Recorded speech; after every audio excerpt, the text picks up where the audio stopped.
Salve, salve galera, sejam todos muito bem-vindos de volta ao Cortex, o canal de física mais democrático do planeta. E hoje a gente vai mudar um pouquinho de assunto, a gente vem batendo muito em mecânica, batendo muito em ótica, batendo muito em... Caraca, é tanta porrada assim, a gente bateu tanto assim, tanta gente. Então hoje a gente vai mudar de assunto um pouquinho, tá? Hoje a gente vai abordar uma coisa um pouco diferenciada e vamos dar um pulinho lá na eletrostática. Hoje fica aí, não sai daí que você vai entender direitinho os conceitos sobre carga elétrica. O que é uma carga elétrica? Professor, carga elétrica, né? Carga elétrica.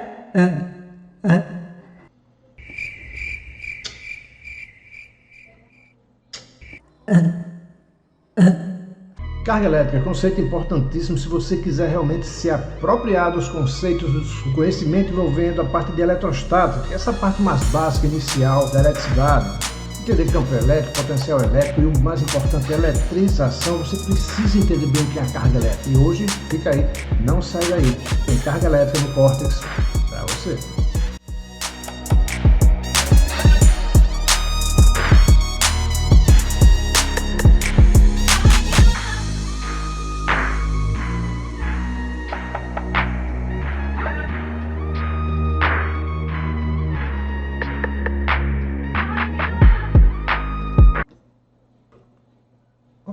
Tá. Bom, eu esqueci de fazer a transição aqui, peraí um pouquinho. Agora sim. Ai! Então, vamos trabalhar um pouquinho, falar um pouco sobre o que é carga elétrica, né? Vamos lá, gente, vamos trabalhar um pouquinho. O que é carga elétrica, hein? Que conceito é esse? É importante realmente? É muito complicado? É não, gente, é não. É muito tranquilo entender carga elétrica, tá? Mas a gente vai ter que partir de um... Partir de um princípio mais o que, meu Deus? O que eu queria dizer? Um princípio mais... Original também não é não. O que eu quero dizer, meu? Primórdios. Beleza, primórdio, legal. Então vamos partir de um conceito mais dos primórdios de entendimento da carga elétrica, tá? Primórdios, colega. Primórdios. Que é exatamente entender o que é o átomo, né? Como é que funciona o átomo e quais são as influências que o átomo tem no conceito de carga elétrica.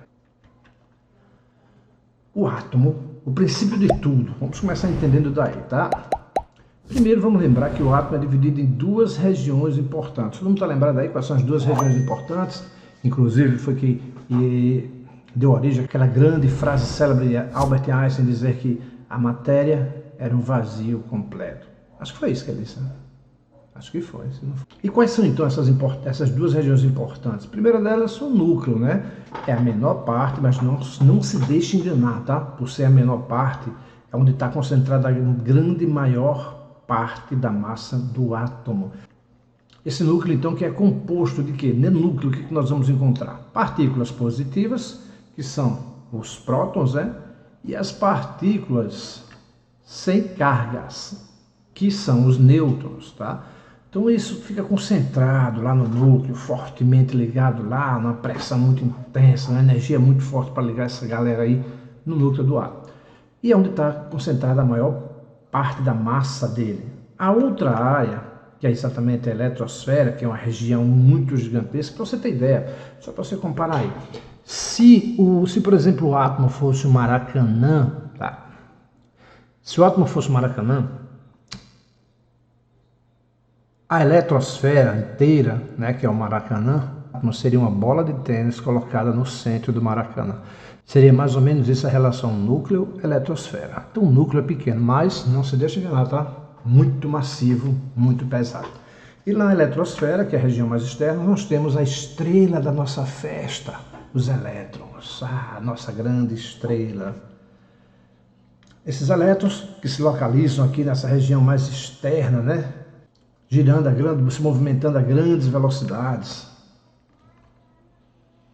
Nós temos aqui no núcleo os prótons de carga positiva e os nêutrons que não possuem cargas. Na eletrosfera nós temos os elétrons que se movem a grandes velocidades e apresentam cargas negativas. O átomo no estado chamado fundamental, ele sempre vai apresentar, tá, o mesmo número de prótons e elétrons. Veja, por exemplo, o primeiro dos elementos químicos da tabela periódica lá, o hidrogênio, né? Se você analisar o hidrogênio, você vai ter no núcleo dele um próton, na eletrosfera, um elétron. Isso no seu estado fundamental, é onde ele está eletricamente equilibrado.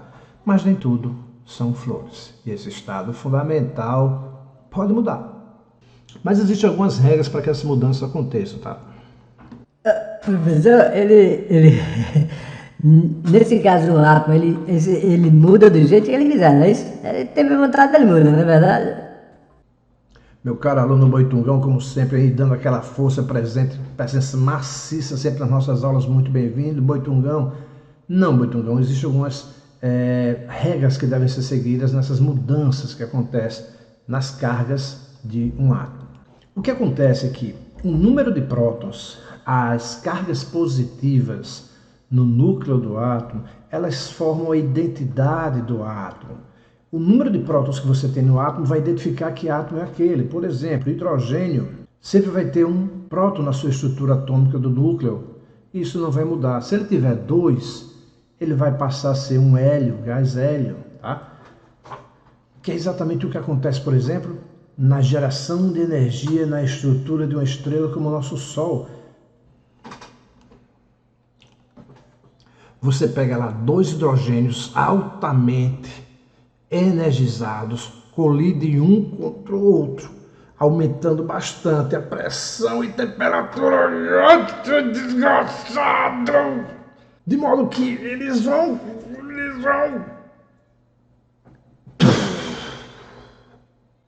se fundir.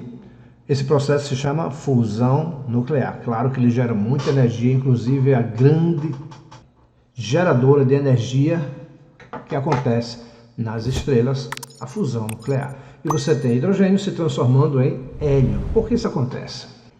Como eu disse, o número de prótons na estrutura do núcleo do átomo define quem ele é. Então, enquanto o átomo tem um próton no seu núcleo, ele é hidrogênio.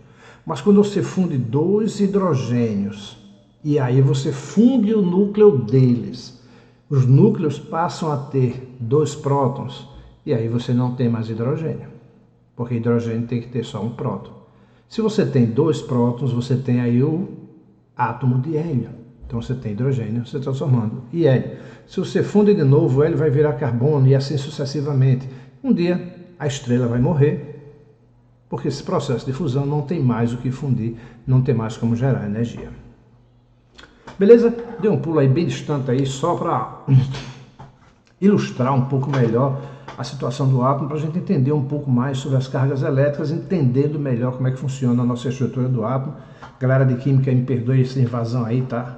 Mas a gente bebe da mesma fonte, é importante demais esses elementos de informação aqui para a galera entender bem o que é uma carga elétrica, tá? Então, galera, aí tudo tranquilo? Tá acompanhando legal? Tá entendendo legal? Tá show de bola? Tá show de bola? Tá tranquilo? Então, se está achando bacana, se está achando legal, aproveita e faz com que o próximo vídeo, que seja só de resolução de questões, chegue logo para você. Como é que você faz para fazer isso, para você não perder a resolução de questões envolvendo cargas elétricas? Fácil, faz o I3C aí. Sabe não o que é I3C? 3C. Se inscreve, curte, comente, compartilha. Fazendo isso, o YouTube vai saber que você quer receber mais material que a gente está produzindo e vai te enviar notificação assim que chegar o próximo vídeo, que é só de resolução de questões envolvendo carga elétrica, beleza? Então faz um I3C aí pra gente.